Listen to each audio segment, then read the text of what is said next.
mekana yar olmuş.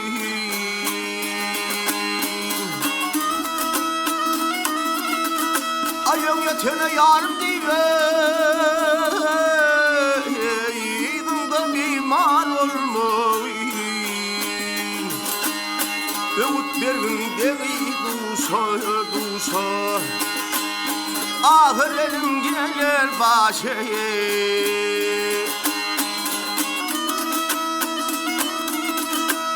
Bir biçare geldi şayı tütemeyle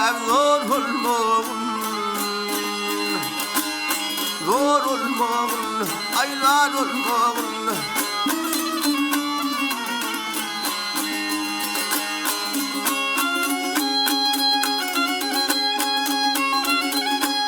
Hey yar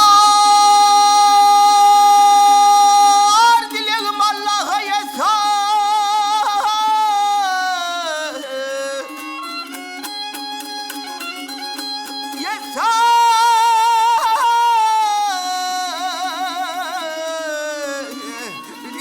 dileğimde kabul etse.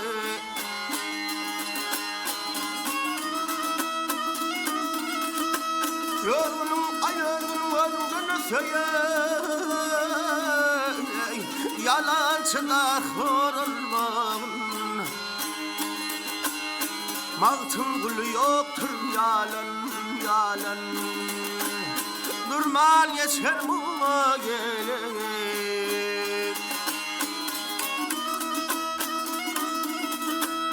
Bırakıl hülü ve çileni,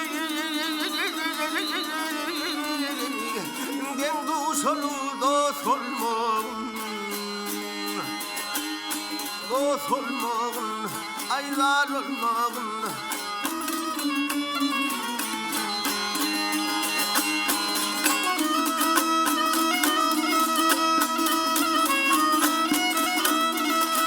Ay her yetene, ön yetene yarım diye.